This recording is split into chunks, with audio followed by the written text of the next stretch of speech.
Sest vaata, siin toimub selline vähe paradoks, et see hetk, kui naisel hakkab nagu eriti hea, siis mehel muutub eriti ohtlikuks tulla. Sest et me oleme tegelikult samas paadis ja meie need erutuse lained käivad koos. Aga naise jaoks on see, et lõpuks ometi on, tema on nagu laine harjal, mehel on see, et kurat, nüüd on pekkis, on ju. Ehk et ja mina olen ka väga pikalt sellega nagu pead murdnud, et kuidas siis nagu tulla sellesse, et nüüd okei, et kui ma nüüd lasen temal oma laine lõpuni sõita, siis ma tulen paratamatult, on ju. Siis mina olen teinud niimoodi, et ma sel hetkel, kui ma tunnen, et mul on vaja nagu aega, ma hoian teda lihtsalt enda küljes kinni, ma võtan ta niimoodi mehiselt, kannikatest kinni ja ma ei lase tal üldse liikuda, kuigi tema tahaks. Aga vaata, see on see hetk, kus naine tahab juhtimist üle võtta, sest temal nagu on väga hea, on ju.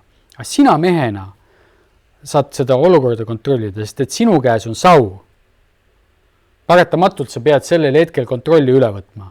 Ja sa hoiad teda, mina hoian teda enda küljes kinni niimoodi ja hingan kõva häälega, lasen selle endast selle pinge välja. Mis toimub on see, et ta küll tahaks edasi ratsutada, aga ta ei jahtu maha. Pigem sa kutsud ta sinuga koos hingama, et ta pikendab seda nii-öelda ootusärevust ja ta on juba tegelikult sellise 60-70% naudingu peal.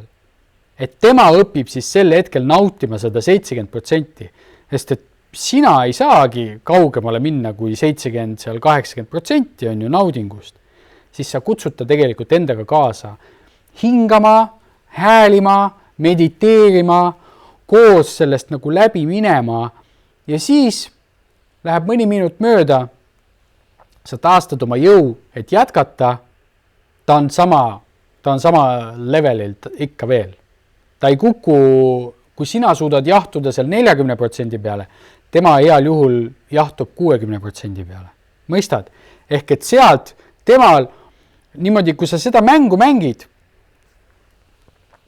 ma kirjeldaksin seda niimoodi. Sa jõuad seal 80%-ni, naine on seal ka juba 80% peal või 60% peal, siis sa teed pausi. Sina jahtud 40 peale, tema jahtub 50 peale. Nüüd sa tuled üles, tood tema kaasa, ta jõuab 60 peale, sina jälle jahtud. Siis jälle tood teda üles poole. Ja iga kord tema läheb aina kõrgemale. Sina käid niimoodi rohkem üles alla. Ja lõpuks on niimoodi, et sa oled 40% peal ja temal on orgasm ja sa oled 40-50 peal. Sina teed seal juba väga vähe, sa oled ta nii kuumaks üles kütnud, et sa töötad seal juba 40-50 peal ja tema muudkui paugutab, temal on ehk et seal tuleb, see võit tuleb ajaga. Sinu ülesanne on võita aega. Kui see selgitus oli nüüd arusaadav, siis tegelikult iga korraga, kui sa teed selle laine, käid üle, sa tõstad teda natukene jälle üles poole. Tema tahaks juba kohe tulla, ta on juba, kui nüüd saaks veel 3 minutit järjest, on ju, siis oleks kõik hästi. On ju. Aga see, et me võtame selleks aja. Ehk et sa jautad ennast maha kõigepealt ja siis sa hakkad teda jälle tõstma. Aga see nõuab koostööd.